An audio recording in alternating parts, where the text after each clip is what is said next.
PhillyNORML.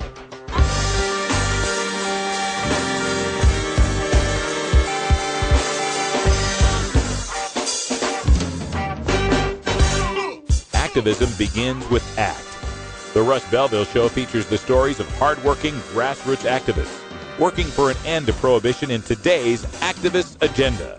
All right, welcome back, everybody. Half past the hour, and that voice is going to sound familiar to you because joining us here by telephone from Philadelphia, we got Chris Goldstein from Freedom is Green and PhillyNORML. Chris, how you doing? Hey, Russ, how are you, man? It's great to hear you. And I was so funny. I'm sitting here with Scott Gasick from Boston, who's sitting here in the backyard with me. We're in South Philadelphia, and I heard that. I haven't heard that in years. I was like, wow. I was like, that sounds familiar. I didn't even recognize my own voice for a minute there. That was really cool. Thank you, man. You're welcome. And yeah, we're still playing plenty of normal PSAs. There's a few of yours in there that float around in the randomizer, so it's always good to hear your voice. And since we've talked last, there's been some changes as far as your affiliations with PhillyNORML. Am I right? Yeah. Actually, we did a sort of reorganization of the board, and the rest of the board was kind enough to invite me back. Some people are, this is volunteer activism, and other people, everybody has got a full-time job as well for the most part. So as people get busier with their work, their activism kind of needs people to fill in that space there. But some folks need to fall back a little bit, and we've got plenty to replace them here. Really good community. And I'm now the co-chair of PhillyNORML with a great guy named Mike Whiter, who is also the co-founder of a group called Pennsylvania Veterans for Medical Marijuana. He's a Marine veteran of Kosovo and was also all around the world in his job. So, but he also lives with PTSD, and that's something that doesn't qualify in New Jersey. And, of course, we don't have medical marijuana law yet in Pennsylvania. But that's why it's so important to be working with folks like Mike to advocate for this here right now. All right, so PhillyNORML up and running, and as I've always known it to be one of the top local normal organizations out there, and part of what you guys have been doing has been involved with a series of regular demonstrations, and we've covered them a couple of times here on the news. Tell folks about these demonstrations you've been doing and what kind of consequences you may be facing as a result. Well, it certainly has been an interesting run, Russ. I mean, almost a year into this, it sort of began, a lot of people have gone out and smoked marijuana as a sort of civil disobedience action at this location. It's got a lot of special meaning right here in Philadelphia in front of Independence Hall, where the Liberty Bell is housed in a building across the street from the Constitution Center. I mean, there's the original Quaker meeting houses are there. This is just the bread and butter of American history and what this country is all about. And it's also a place where traditionally Americans and people from all over the world have come to express their First Amendment and their free speech rights. And, the First Amendment isn't just about free speech. It's also about seeking redress from your government, being able to peacefully gather. We're doing all of those things in the name of marijuana, and part of smoke down prohibition has always been what we call the moment of cannabis reflection at 4:20 p.m. And we've also done it in solidarity with Denver, so 6:20 p.m. our time, in solidarity with a legal marijuana state. But people light marijuana up, and originally there just was no response at all. I mean, from December of 2012, I did this once with another activist named Colleen Bagley in October of last year.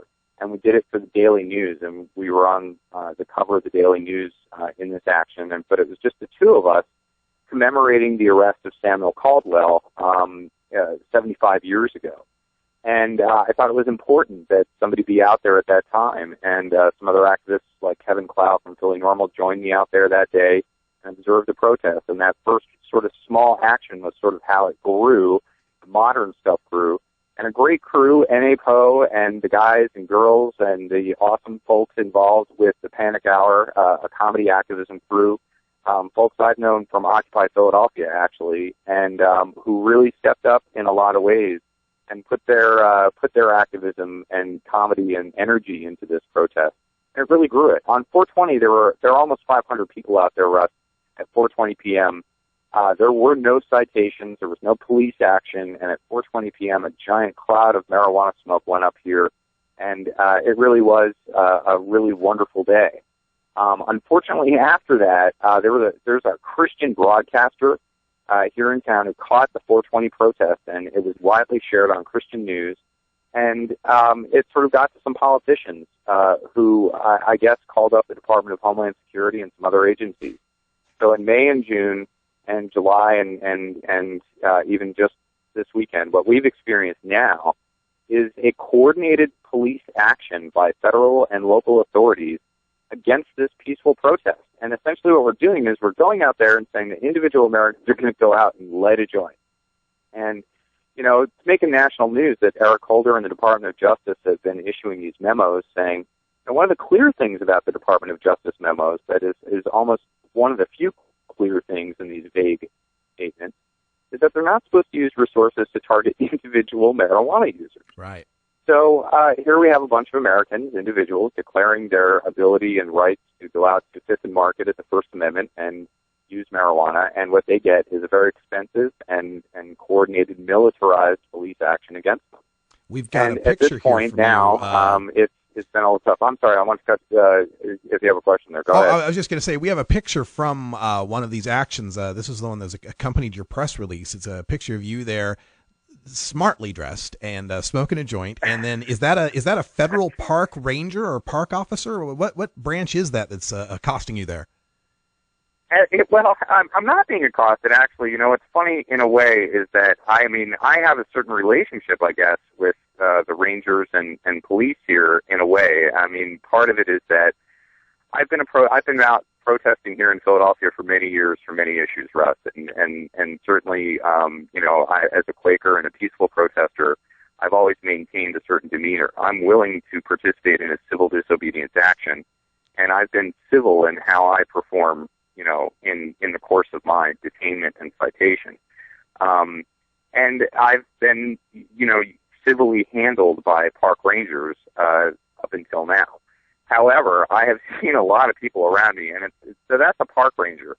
And what you're seeing is a picture of my second citation, which has now landed me in federal court. But my first citation was a simple fine. We're on national park property, so we fall under the rules that govern every national park in the country. And possession of a controlled substance, of a small amount is usually a $175 fine, which is what I got last time, and I paid it. It's a civil disobedience action. And by the way, Chris, I always like to bring that point up to remind our friends in the now 20 medical marijuana states that you're not safe at a federal park, Yosemite or Crater Lake or any of these parks where especially out west, these people think that they're perfectly fine, and then park ranger tells them otherwise. Yeah, and I have to say, on one hand, I think park rangers and all police can issue a lot of discretion in the course of their interaction with cannabis consumers. And, I often, one of the reasons we have a racial bias to arrest is that, white cannabis consumers on the East Coast will often tell you of a police officer letting them off for a joint, and black cannabis consumers will tell you about a trip to jail for a joint. Mm-hmm. There's a lot of discretion at play here, and hopefully, with greater awareness, individual officers might use some of that discretion, but oftentimes they're not going to. They're going to follow the letter of the law. You're absolutely right, Russ. But again, the strange part about all this for me has been they did show a lot of tolerance of this protest early on. That can't, be taken out of account, is that for months and months we had hundreds of people out there smoking marijuana, and the park rangers said, I guess, for lack of resources, they didn't incur on the action. But also I sensed a certain tolerance. We were peaceful in how we demonstrated there. We always cleaned up the site. We were never there for more than an hour. And we simply came out and gave speeches and held a rally and left, and always left the site cleaner than we found it. So I thought we had built up a good relationship, and that's why also it was so confusing to us. Now, there was another factor in all this, Russ, that can't be left out, which is an individual named Adam Kokesh, who, along with comedian N.A. Poe in the May action, the first time federal authorities really came in. Russ, they came in force. I've been in a lot of protests, and I was at Occupy Philadelphia, and certainly the kind of police action we've had for the a couple of hundred protesters out here is way disproportionate. We're talking about over 100 different agencies, and they didn't come out ready for a protest with like zip ties on their belts. They came out with guns and metal handcuffs, and they took people to the ground and tackled them.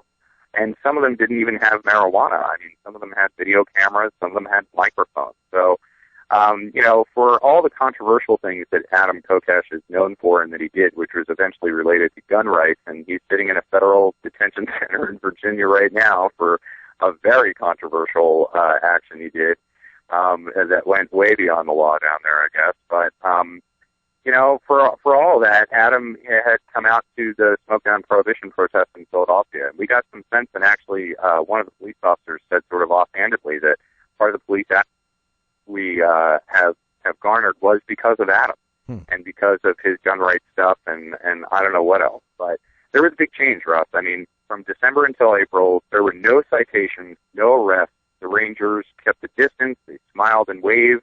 And there was a very good atmosphere there. And I think that the spirit of the First Amendment was really alive. But I'll tell you, for whatever reason, the federal authorities have coordinated their action against us at this point. And now in August, I mean, it's just ridiculous. Adam is in a federal detention center, so if they're worried about him, he's not around. And as far as the rest of us go, I mean, we've been around protesting for years. There's no reason to take this action against us. Mm-hmm. But anyway, I'm willing to, stand up for this here with my friends and with a lot of other courageous people, medical marijuana patients, other activists. A lot of people have been involved. Last month, Neil Franklin from LEAP came out and gave a great talk.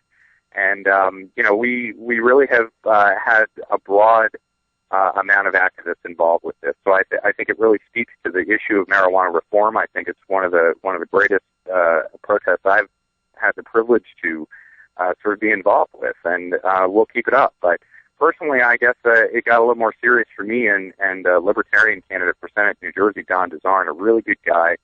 Don has come out and spoke at a number of the Smoke Down Prohibition protests, and he's been cited twice as well. Now, the U.S. Attorney is actually out there.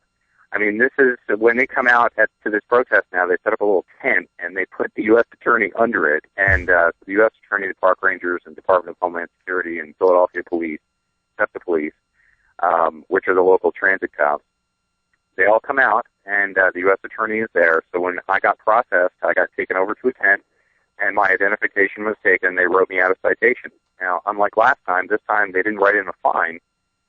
After consulting with the U.S. Attorney that this was my second citation at the site, they're requiring me and Don DeZarn to appear in federal magistrate court. So Don and I will now be, I guess, one of the very few people who go to federal court for simple marijuana possession in the United States. And while it is,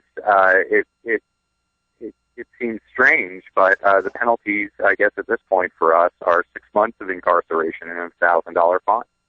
So whether a judge feels that that Don and I committing this civil disobedience action would net the maximum penalty here, I have some faith in the justice system and a judge not to do that to us. However, that is the potential there, and I'm willing to pay the $175 fine, Russ. If they come back and they say, okay, well, you guys can pay the fine, I would pay it and just, keep paying the fines for the citations if that's how they want to treat it. But if they intend to seek any penalty greater than that, I think that we're going to have to fight it in court. Yeah.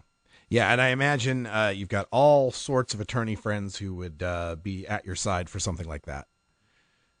Russ, I'm really lucky in that, I really, I'm a writer and a broadcaster, and, I do a lot of activism work, and I do a lot of behind-the-scenes political work when I can, and, it just is a lot of phone work and emails and things like that. So these protest actions that I've been taking place in this year are kind of new territory for me in that regard. I'm used to doing press conferences, not necessarily smoking marijuana in public or doing this. But again, I've been protesting for a long time, and marijuana is an issue that has been my main issue for a long time. And as you know, to me, it's the most important social justice issue in America. So, if I'm going to have to go to court, doing it for smoking a joint in front of the Liberty Bell, I think is a privilege rather than something to be terribly concerned about. All right. Well, we support you in your activism, and it's very brave of you to be going before the court and everything like this. And folks, you can find Chris Goldstein at freedomisgreen.com and PhillyNORML.org. And is there any sort of court support or legal fund or anything people need to know about? Well, I'm about to find out. Later this week, I am consulting with a number of attorneys, and like I said, I'm lucky enough that this is the only time, Russ, in my years of activism and being a consumer that I've ever been cited or arrested or anything for marijuana related. So strangely enough, in a way, but it could have serious consequences for me. So I am consulting with attorneys, and we'll figure out if I need to mount a legal defense fund. I also want to make sure that Don DeZarn has the same kind of defense. I know he wants to defend himself in the same way. And, he certainly doesn't want to have any of the maximum consequences be his penalty. Mm-hmm. So, he and I are in this together, and it could be very interesting, Russ. Yeah. Frankly, it could be a very interesting legal opportunity, and, I'm kind of looking forward to it. Yeah, maybe we'll set some sort of precedent there, or we'll see the Justice Department have to react to its own words about individual consumers of marijuana not being a priority. I agree with that too. I mean, the U.S. Attorney here in Pennsylvania is an Obama appointee. He's an African-American, prosecutor, spent some time in defense. The idea that the U.S. Attorney's Office is sort of part of this coordinated action against a simple marijuana protest, I think is a perfect example of the waste of resources the federal government is willing to spend. I mean, unfortunately, we are demonstrating that. This is security theater here, Russ, and unfortunately, it's at taxpayers' expense. Yeah. So, this is not where our Department of Homeland Security agents need to be. It is out, facing down people who want to smoke a joint to protest marijuana prohibition in front of the Liberty Bell. So, I think that, I don't agree with it. I'm certainly going to be civil in all of my interactions with the individual officers involved. But as far as the law and the supervision here and the people who are calling down these resources on us, I think they need to be called out in a way. So taking up to court is unwittingly a way that the government's going to do it to itself. So this should be interesting. Yeah, and I hope your press release makes it to the offices of Pat Leahy, the senator from Vermont, who's going to be having those hearings with Holder to question him about the drug war. This is definitely something that should come to his attention.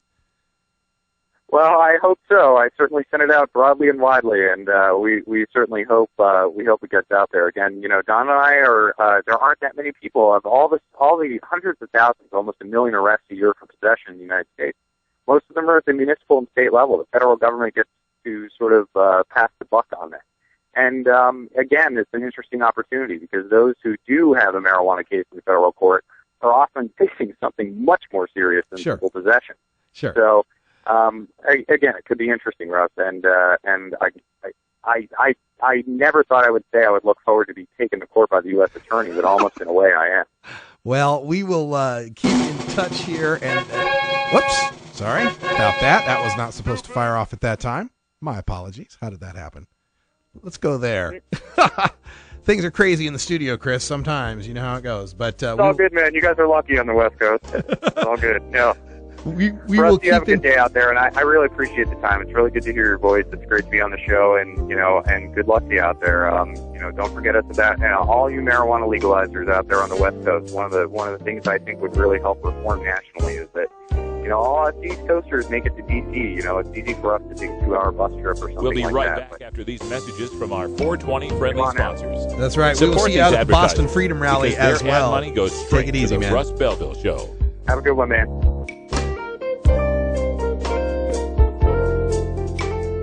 You're tuned into the Russ Belville Show, the voice of the marijuana nation.